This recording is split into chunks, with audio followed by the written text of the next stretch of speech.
The next member of the Three Club has been revealed. Will Brodie, once a son, now a former Docker, has landed at the pair. He is a Port Adelaide player. What does this trade of Will Brodie mean? For AFL Fantasy and SuperCoach players, have we got ourselves an absolute ripping, easy, just no-brainer pick for this coming season? For Port Adelaide, is this a new dynamic that's going to add to this new midfield under Josh Carr? And from a Dockers perspective, is this a good move or a bad move? We're going to unpack all of that on today's AFL trade episode.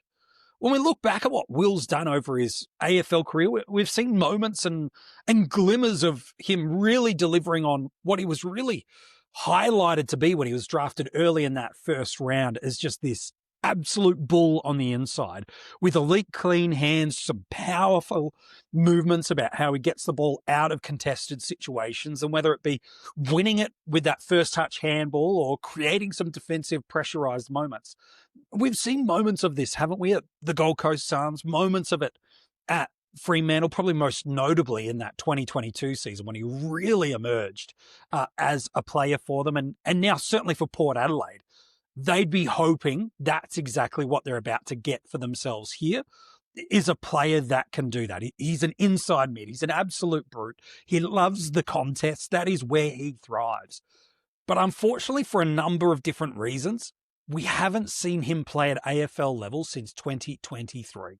Just when he has been fit, he hasn't been able to crack into that Fremantle inside midfield group that really is built around Sarong, Brayshaw, a little bit of Fife, it's safe to say, but certainly Hayden Young, amongst others that have had opportunities to roll through there. It just hasn't been able to crack in when it gets there. And when we look at what this means for the Dockers, he became depth.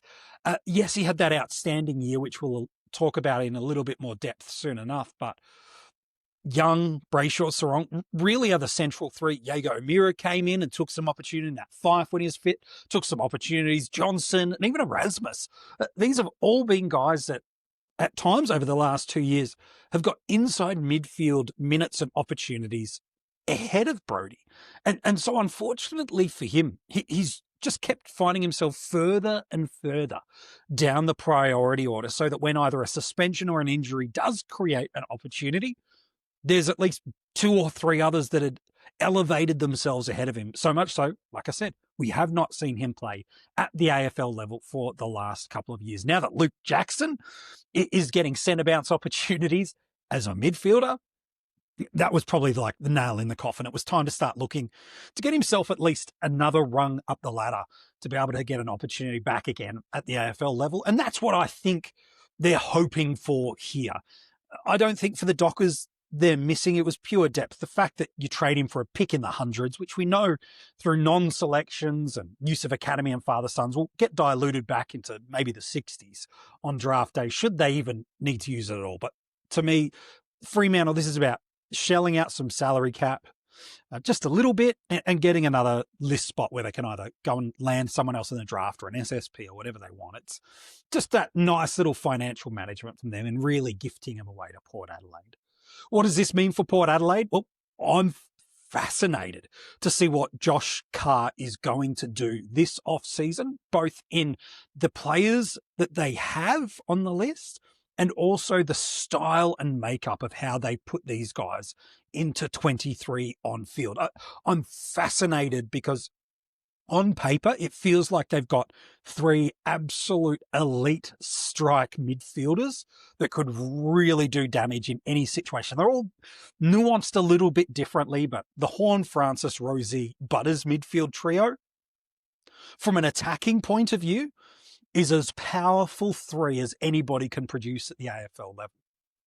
The challenge with putting those 3 guys at a midfield, while Butters has the defensive side of things from a tackle and the pressure side, you don't want him as that primary defender mid in that moment. That's where the likes of Drew have been given opportunities. So how do these 3 strike mids work alongside a Drew, a Brownlow medalist in Wines? Do they want to keep experimenting with other guys to roll through there?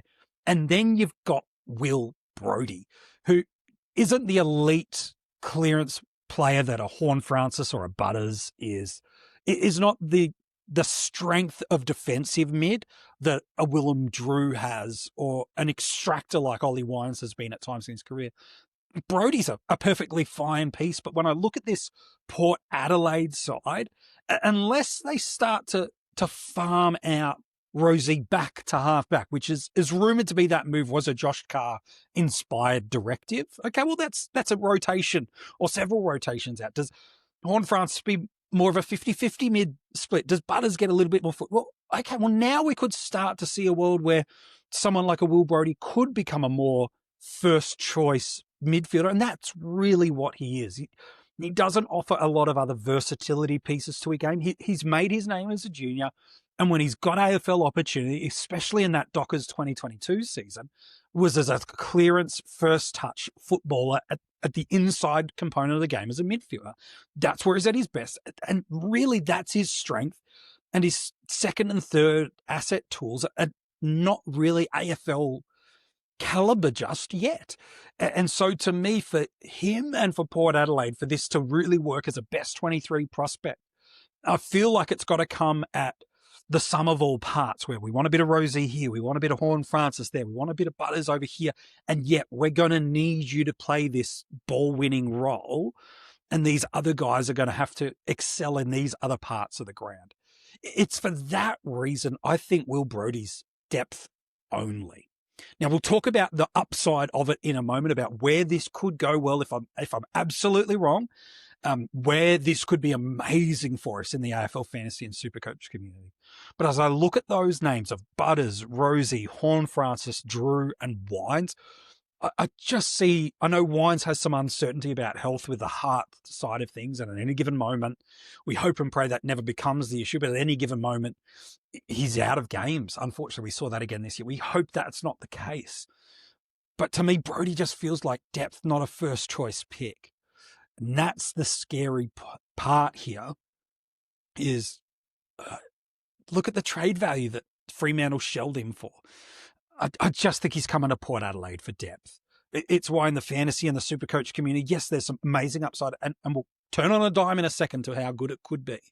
But to me, I very strongly think this is heading towards depth. But if I'm wrong, this is an absolute gift for the fantasy football community.